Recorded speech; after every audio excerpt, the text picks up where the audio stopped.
சமையல் சேனல். இன்னைக்கு என்ன பார்க்க போகிறோம்னா சுரக்காய் கூட்டு. சுரக்காவுக்கு தேவையான பொருள் 2 சுரக்காய், தக்காளி 3, வெங்காயம் அலசி நறுக்கி வச்சுருக்கேன், சின்ன வெங்காயம், அரைக்கிறதுக்கு தேங்காய், வத்தல், சீரகம் 3 அரைச்சா போதும். இந்த அதுக்குள்ள பாசிப்பருப்பு இவ்வளோ எடுத்துக்கோங்க. நான் ஏற்கனவே கொஞ்சம் நேரத்துக்கு முதல்ல ஒரு 1/4 மணி நேரத்துக்கு முதல்ல ஊற வச்சு எடுத்துருக்குறேன். இந்த பருப்பை இப்போ அவி போட்டுருவோம். ஊற வச்சு எடுத்துக்கிட்டிங்கன்னா ஒரு கொதியில் வெந்துடும். ஊற வச்சிருங்க பருப்பை. அளவு தான் காமிச்சிருக்கேன். அந்த கப்புக்கு 1 கப்பு எடுங்க. 100 பருப்புன்னு வாங்கிக்கலாம். ஊற வச்சிருங்க.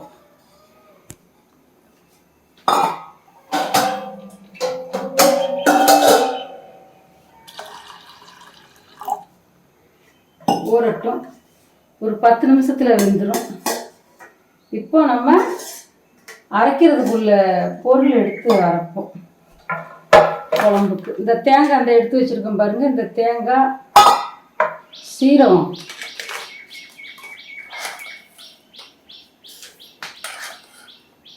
ஒன்றரை டீஸ்பூன் சீரகம் எடுங்க.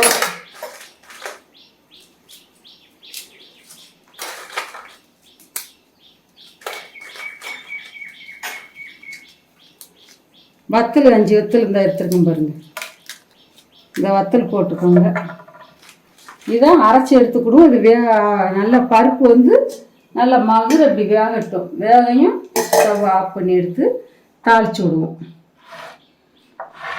இப்போ சுரக்காயை இது ரெண்டும் இது அவியிட்டோம். அதுக்கு முன்னே சுரக்காயை நம்ம தொளி சீவி பொடுசாக உள்ளையாக வெட்டிக்கிடுவோம். மேலே உள்ள தொளி சீவிட்டு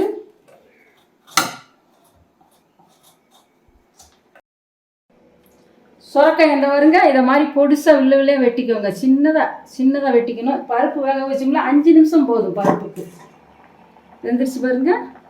ஸ்டவ் ஆஃப் பண்ணிடுவோம்.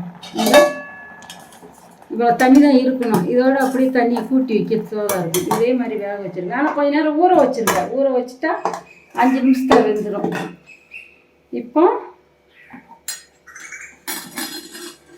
இதை எடுத்து வச்சோம்ல மசாலா அரைச்சிக்கிடுவோம். இந்த எடுத்துருக்காங்க சீரகம் 5 வத்தல், சீரகம், தேங்காய் இது 3 மட்டும் அரைச்சி எடுத்துக்கணும். மிக்சியில் போட்டு அரைச்சி எடுத்தாச்சு பாருங்க. இதை மாதிரி நல்லா பேஸ்ட் மாதிரி அரைச்சி எடுத்துக்கோங்க. இப்போ சட்டி காஞ்சிருச்சு. எண்ணெய் ஊற்றுவோம். கொஞ்சம் தக்காளி இதெல்லாம் வேகிறதுக்கு வெங்காயம்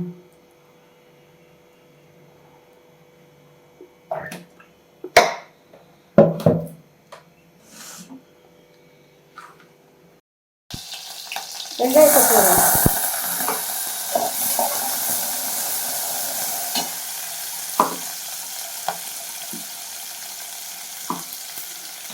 தக்காளி இப்போ வச்சு தக்காளியும் கூட போட்டு வச்சு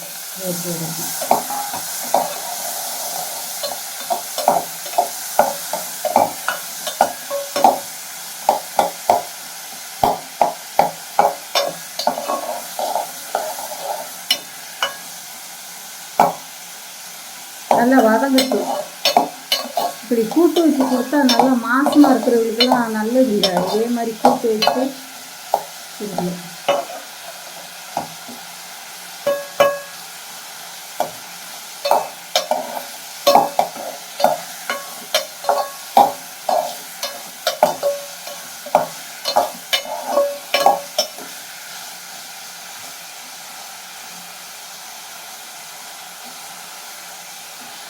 பருவத்தில் வேலையும் வெட்டி வச்ச சுரக்காயை இதில் போடுவோம்.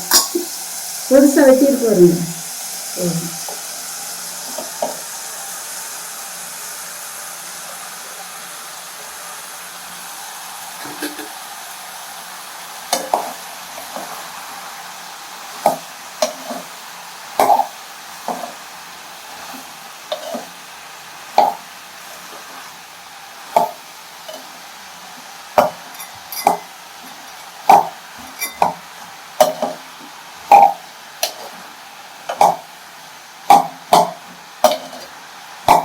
வேக வேக அப்படியே கம்மியாக போயிடும். சுரக்காய் தனியாக தானே இருக்கணும். இப்போ தேவையான அளவு உப்பு போடுவோம்.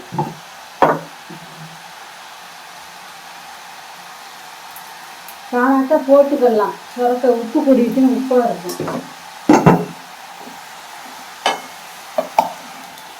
உப்பு பார்த்துக்கிட்டு உப்பு போட்டுக்கலாம்.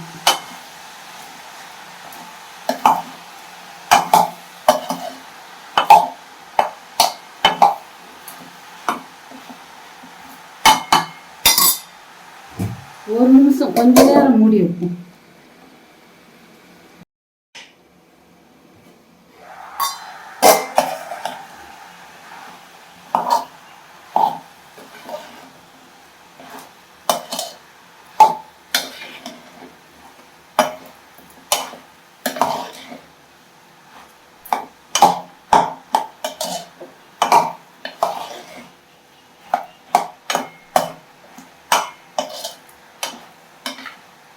இப்போ அந்த பருப்பை போடுவோம்.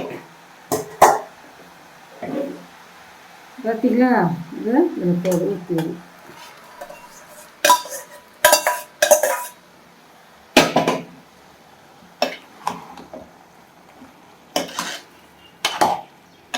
தண்ணியே ஊற்ற வேண்டாம், அப்படியே வச்சிருங்க.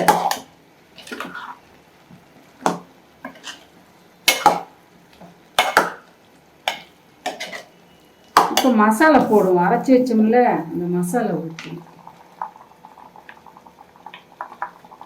சூப்பராக இருக்குங்க. இட்லி தோசைக்கெல்லாம், சப்பாத்தி கூட சாப்பிட்லாம்.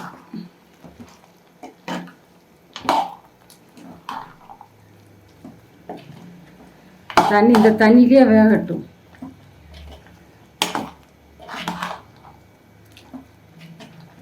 தண்ணி சேர்க்கல பார்த்தீங்கல்ல, தண்ணி சேர்க்கக்கூடாது. அந்த பருப்பு வேக வச்சதுலேயே ஊற்றிடணும். தண்ணி ஊற்றுனோம்னா சாம்பார் மாதிரி ஆயிரும். இது கூட்டு. சரி, இதுலேயே வேகட்டும். மூடி வைப்போம்.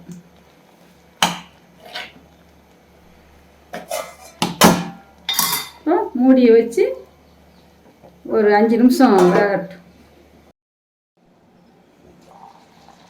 பார்த்தீங்களா?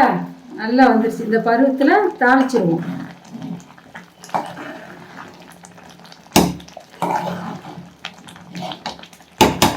தாளிச்சிருவோம். ஸ்டவ் ஆஃப் பண்ணிடுவோம். என்ன காஞ்சிச்சு வருங்க, கடுகு போடுவோம்.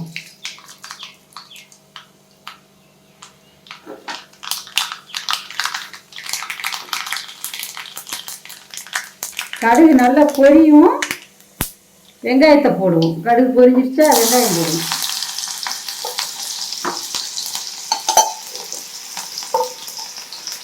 இந்த வத்தல் எடுத்து வச்சிருக்கோம் பாருங்க, 4 வத்தல் கிள்ளி போடுங்க.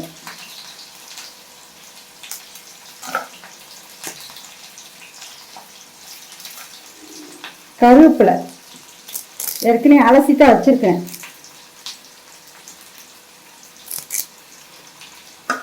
வத்தலும் கருவேப்பிலையும் ஒன்றா போட்டுருணும். வெங்காயம் நல்லா வேகட்டும் கொஞ்சம். அதுக்கு வத்தல் கறிவிடும்.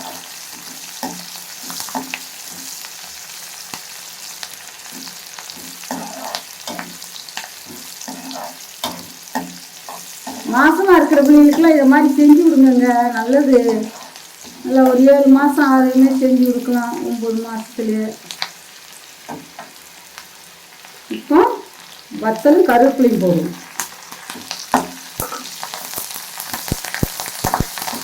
இது நல்லா வேகட்டும். பூண்டு 5 பூண்டு உரிச்சு வச்சுருக்கோம் பாருங்க. 4 கீழே போடுங்க, உங்களுக்கு வாசம் நல்லா வரும். இடிச்சு போட வேண்டியதான்.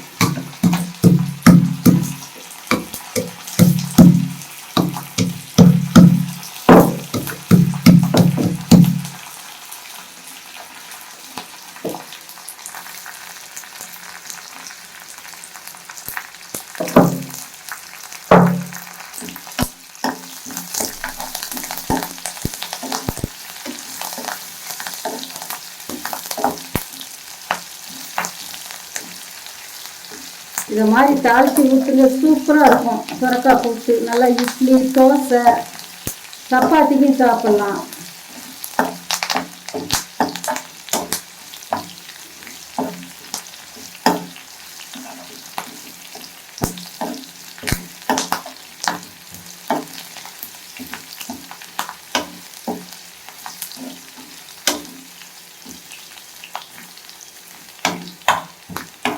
பூண்டெல்லாம் நல்லா வெந்துருச்சு.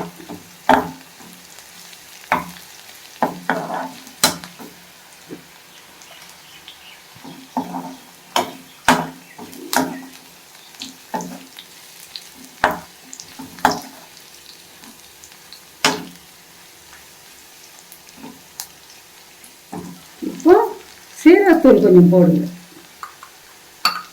வாசனை.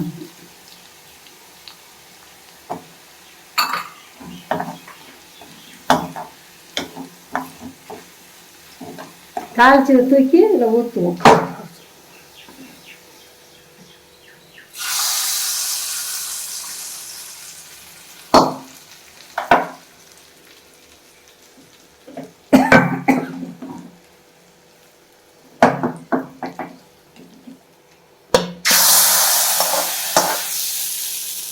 ரெடி சுரக்காய் கூட்டு. நல்லா சாப்பாடு நல்லா உங்கள் வீட்டில் இதை மாதிரி செஞ்சு சாப்பிடுங்க. சுரக்காய் கூட்டு ரெடி ஆயிடுச்சுமா. இப்போ தான் தாளிச்சேன். இந்த சாப்பிட்டு பாரு. எடுத்து வச்சேன், நீயும் ரெடி ஆயிடுச்சேன்னு வந்துட்டு. நல்லா இருக்காம்மா? நல்லா இருக்கேன். உப்பு கரெக்டாக இருக்கு. உப்பு ஏற்கனவே ஒரு ஆட்டை போட்டதுதான். காணாட்டா ரெண்டாவது போட்டுக்கலாம், கம்மியாகவே போட்டுக்கலாம். வேற பார்த்துக்கிட்டு ஒரு உப்பு போட்டுக்கலாம். உங்களுக்கு இந்த வீடியோ பிடிச்சிருந்தா லைக் பண்ணுங்க, ஷேர் பண்ணுங்க, இந்த யூடியூப் சேனலை சப்ஸ்கிரைப் பண்ணுங்க. இந்த வீடியோ பார்த்த அனைவருக்கும் வணக்கம், நன்றி.